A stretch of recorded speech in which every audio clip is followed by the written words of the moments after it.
Ya tenemos en línea a un verdadero especialista sobre Siria que les va a contar todos estos detalles con mucha más precisión que yo. ¿Hola? Hola. Sí. Hola, ¿qué tal? Buen Sí. día. Muchísimas gracias, Buen día. doctor Filú. Usted es catedrático de estudios en Oriente Medio en la Universidad de Ciencias en POE. Vivió muchos años en Siria, como nos decía recién María Laura. Para usted, ¿qué es lo que realmente está pasando en Alepo? Los rebeldes han roto el sitio a la ciudad, tomaron la escuela de artillería. ¿Qué implicancias tiene esto para Bashar al-Assad y sus aliados? Primero le agradezco su invitación en su programa y alabo lo que acaba de decir su colega a propósito de Alepo, que es cuna de civilizaciones y cuyo martirio debe importar a cualquier uno que le importa la civilización. Es decir, que el régimen Assad ha desencadenado una verdadera guerra contra esta civilización siria, no solo contra la población rebelde o revolucionaria, pero también contra estos sitios que son parte del patrimonio de la humanidad.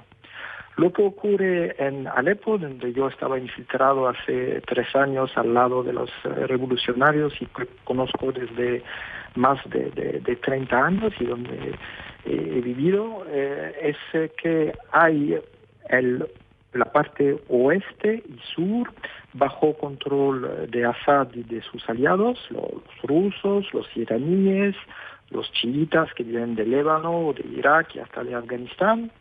Y hay el este y el norte bajo el control revolucionario y como estaba describido había fuerzas revolucionarias pro-occidentales pero también yihadistas. Y es un juego de muerte, de luz, donde todo el mundo está perdiendo. Y lo que demuestra una vez más que no hay solución militar en Alepo o en Siria de modo general, pero una solución política. Yo había propuesto hace ya 2 años un alto de fuego localizado en Alepo como laboratorio para experimentar esta forma de cese de la violencia en todo el país. Es todo el contrario de lo que ocurrió, es decir, que en Alepo se concentra la violencia máxima de todo el conflicto sirio. Es decir, que un día una parte está... Habla Cristina Sí. Vega desde Brasil. Este combate es decisivo para el futuro de la ciudad. ¿Por qué los civiles no creen en los corredores humanitarios que ofrecen Bashar al-Assad y los rusos? Bueno, primero, si hablamos de humanitario, tenemos que hablarlo de verdad, no utilizarlo de propaganda o para bombardear al mismo tiempo que uno habla de humanitario, ¿no? Lo que ocurre en Alepo es una barbaridad, es una matanza colectiva que va en contra de todas las leyes humanitarias. Y yo, antes de ser académico, estaba delegado de la Federación Internacional de Derechos Humanos en esta parte del mundo. Es decir, que si hay humanitarismo, hay que proteger a la población civil. Es todo lo contrario lo que ocurre, es decir, que la población civil es la meta sistemática de los bombardeos de los rusos y de Bashar al-Assad. Y no solo la población civil, sino, más importante, los hospitales y todas las instalaciones médicas que están bombardeadas para hacer más y más peor el sitio. Pero como intentaba comentar, la situación se mueve cada día de lo peor a lo peor. Es decir, que un día es el este que sitia el oeste y el otro día es lo contrario. Y los que mueren son los combatientes, cientos de ellos, pero sobre todo los civiles, porque hay problemas de abastecimiento, hay muerte de hambre y hay varias armas químicas que estuvieron utilizadas también en Alepo y por eso hay que parar los combates de un modo tajante. Y eso sí sería humanitario. Doctor Filú, soy María Laura Viñolo desde París. Fascinante lo que usted cuenta sobre Alepo. ¿Usted cree que con esta reapertura de la Castello Road, con la toma de la escuela de artillería, ¿existen posibilidades de una apertura de negociaciones en Ginebra? El problema es que negociaciones necesitan voluntad política. Assad ha dicho desde el principio que no consideraba su oposición de otro modo que una pandilla de terroristas. Y por eso es muy importante notar que en todas las rondas de negociaciones previas solo enviaba diplomáticos, es decir, que consideraba que era un problema exterior. Cuando uno negocia con parte de su gente en un conflicto civil, lo hemos visto en su continente varias veces, son gente de interior o del ejército que negocia, no diplomáticos. Entonces no hay voluntad política. Y los rusos quieren aplastar la tercera vía que representa a los revolucionarios que no son yihadistas ni Assad. La pesadilla que está ocurriendo en Alepo es que con esas matanzas los yihadistas aparecen, entre comillas, como los salvadores de la ciudad que está sitiada, lo que es terrible. Porque es decir que no solo es radicalización, es yihadización y es desaparición de esta tercera vía. Pero tenemos que añadir que Assad, y no solo Assad, pero también Putin, habían concentrado sus fuerzas en la aniquilación de esa tercera vía, porque piensan que si solo hay una lucha entre yihadistas y ellos, entonces el mundo entero va a alinearse con ellos.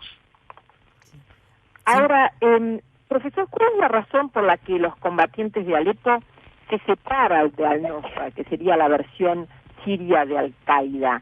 Porque ahí desde las montañas entre Pakistán y Afganistán, donde supuestamente está al-Zawahiri, el reemplazante de Ben Laden como líder de Al-Qaeda, y dijo que para él su nuevo combate es en Siria. ¿Por qué? ¿Es por lo que usted está explicando sobre el yihadismo? Siria, por dejar a Assad, Putin y los iraníes jugando su juego de muerte y muerte, ha vuelto a ser el imán yihadista para el mundo entero. Es donde Daesh, el muy mal llamado Estado Islámico, ha empezado su existencia de terrorismo planetario. Y en Francia hemos padecido directamente su terror. Pero para Al-Qaeda, que está perdiendo más y más terreno frente a Daesh, saben que es en Siria, porque Siria es este imán, este centro del activismo yihadista global, que pueden empezar una nueva vida. Yo había escrito un libro que se llamaba Las 9 vidas de Al-Qaeda. Yo no pienso que ese cálculo va a funcionar, pero es muy peligroso, porque eso quiere decir, insisto en eso, que la vía revolucionaria, la tercera vía, que no es yihadista, que no es Assad, está atacada de todas partes, por los rusos y Assad, por supuesto, pero también por los yihadistas, que sean de Daesh o que sean de Nusra. Por ejemplo, hace unas semanas había un alto de fuego y inmediatamente manifestaciones populares estallaron también en la vecindad de Alepo contra el régimen y contra los yihadistas. Mientras haya ese tipo de guerra, es imposible que esa tercera vía ciudadana, revolucionaria, progresiva pueda existir. Y lamento que quedemos así, sin hacer nada, mientras no solo hay esta matanza, pero la matanza de la esperanza política en Siria, esperanza que solo puede ser sin Assad y sin los yihadistas. Profesor, otro frente de guerra se ha abierto contra el ISIS o Daesh, como usted lo llama, y lo inició el presidente norteamericano Barack Obama en Libia. En la batalla de Sirte hay al menos 1.000 yihadistas participando en los combates y del otro lado de los leales hay unos 3.000. ¿Usted cree que esto es el inicio de una operación de reconquista en Libia? ¿Qué efectos va a tener cuando el ISIS ha tomado toda la costa libia y pretende lanzar desde allí ataques a Europa, o participar de esta manera en Libia es otro gran error, como fue la guerra de Irak? Lo de Libia está evolucionando de un modo bastante interesante, pero el problema de Sirte es muy serio. Pero ¿por qué hay Daesh o ISIS en Sirte? Es porque como en Irak, como en Siria, gente que estaba partidarios del dictador, Saddam Hussein en Irak, Assad en Siria, Gaddafi en Libia, se han vuelto yihadistas. Es decir, que es el mismo modelo, solo cambian la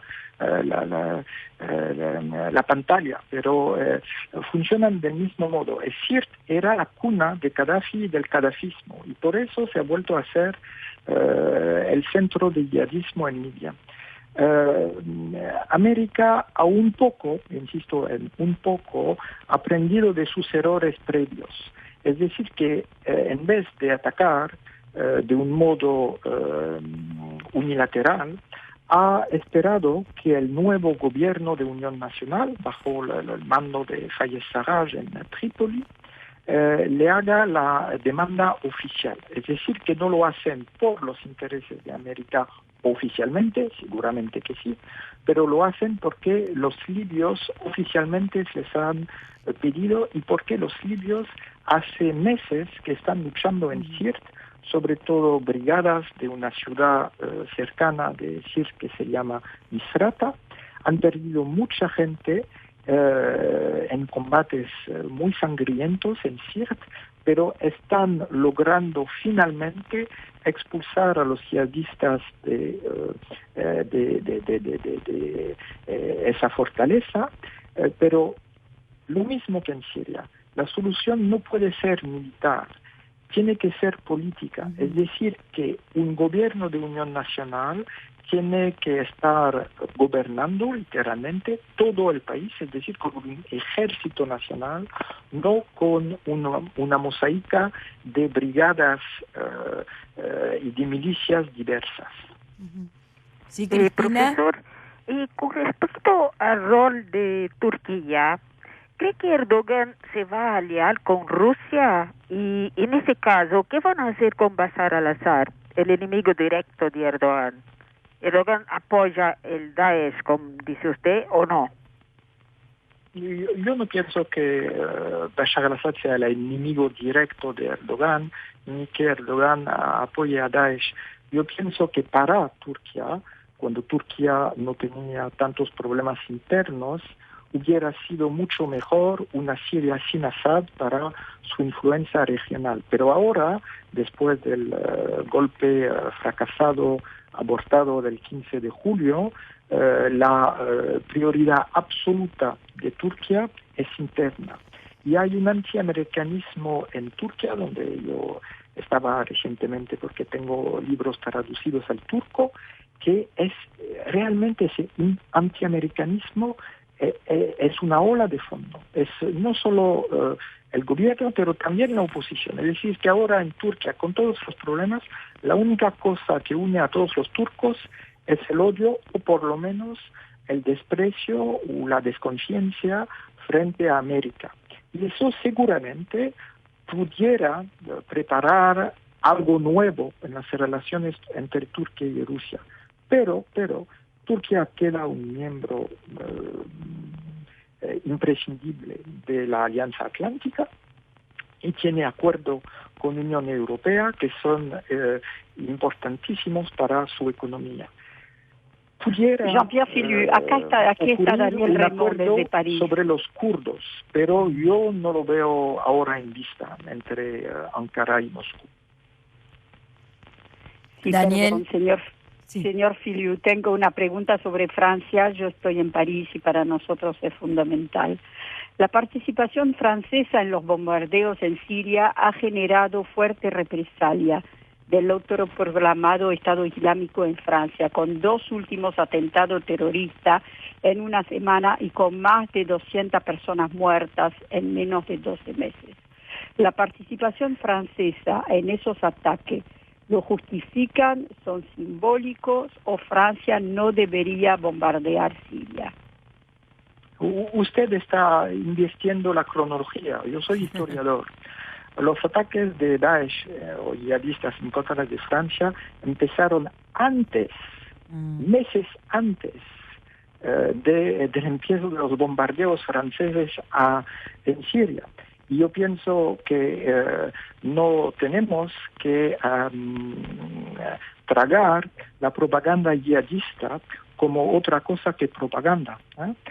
Lo que hace Francia es que está parte de esta coalición, pero el problema de esta coalición es que no registra sucesos, éxitos en contra de Daesh. Si esos bombardeos, si esa coalición estuvieran exitosos, su pregunta no se preguntará.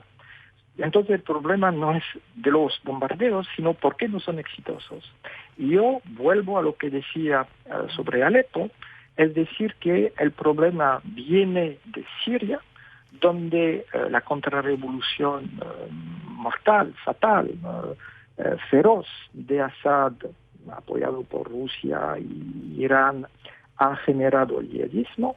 Y si no tenemos una tercera vía que puede no solo liberar a Raqqa, que es la capital en Siria de Daesh, de ISIS, de los yihadistas, y que es también el foco donde se organizan, lo sabemos ahora, donde se planifican los atentados en Francia y en Europa. Si no hay esta tercera vía, vamos a seguir con los atentados. El ejército de Assad, olvidemos todos los centenares de miles de muertos, está totalmente incapaz de vencer a Daesh. Entonces hay que tener fuerzas que son capaces de hacerlo, y el problema de los bombardeos es que no están conectados con estas fuerzas que pudieran vencer a Daesh o a ISIS.